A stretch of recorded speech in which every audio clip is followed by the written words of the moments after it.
Ladies and gentlemen, the 24 Hours of Le Mans is back, finally. After all these months of waiting and waiting, from the time the checkered flag dropped at last year's edition until the moment this video is coming out, probably, Le Mans is back, and this endurance race is going to take place for its 90th edition. The first ever Le Mans was 99 years ago, and next year's edition will be the 100th anniversary. But we're not talking about 2023, we're talking about 2022, although, yeah. Let's get started with the preview of the track, jumping straight into the point. The famous circuit, as you can see on screen, is the Circuit de la Sarthe in France, Le Mans. A 13.626 kilometer track, 8.46 miles. It's a very long track.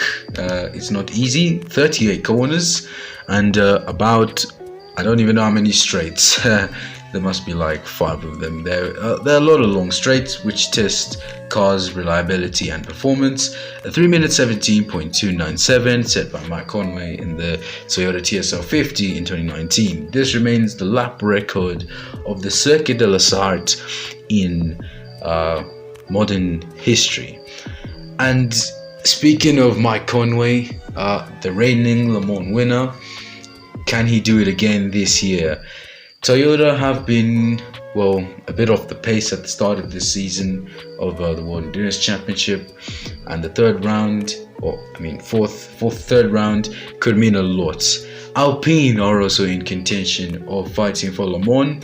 They've got a fast car underneath them. I mean, if they're consistent and if they know what they're doing, they could have. If not Alpine, maybe, just maybe, Glickenhaus could be a big factor. Well, they didn't have a good Le Mans last year after making contact with Toyotas at T1.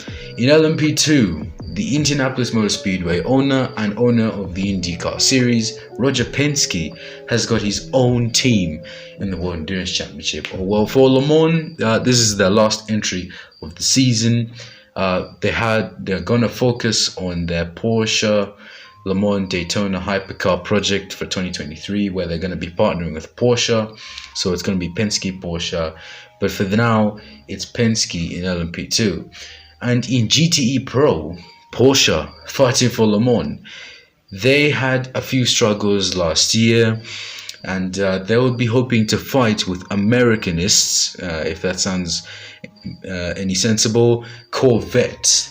The Chevys, these guys are strong, just as Ferrari. Ferrari are very strong, or should I say AF Corsa. They're going to fight for another Le Mans win, and AF Corsa, we know, have got the pace. And, well, speaking of switch, let's look back at last year. Last year was absolutely crazy.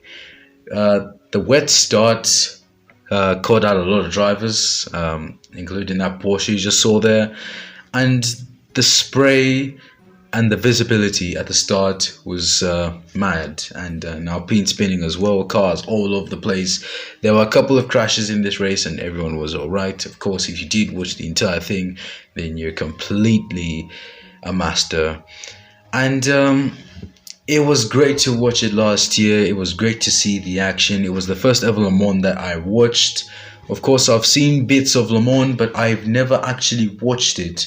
I watched 15 hours of it. I watched the start right until 5 a.m. the next day, resumed at like 9 a.m., 4 hours later after sleeping, and then watched the end of the race. Practice is going to be on Wednesday during the day and during night, because nighttime outing is very important and gets reference points for the drivers where they need to brake and where they need to accelerate and all that. And then the next day, Thursday, is going to be qualifying, and there's going to be qualifying sessions for each class, for the prototypes, if you can say that, because the hypercars, and for the GTs. And then Friday is going to be the rest day, and then Saturday, 3 p.m. local time at Le Mans, it is going to be the flag drop. The famous French flag is going to drop to signal the start of the 24 Heures du Mans, or the 24 Hours of Le Mans if you're British, Australian, or American. And then the same time, 24 hours later, it's going to be the checkered flag dropping to signal the end of the 24 Heures du Mans, or like I've said, 24 Hours of Le Mans if you're from America, Britain, or Australia. And well, I mean, I'm looking forward to this a lot, and I hope you guys are looking forward to it as well. And let me know if you're going to be watching this iconic race, and it's going to be pretty fun. I feel it. Thank you guys so much for watching.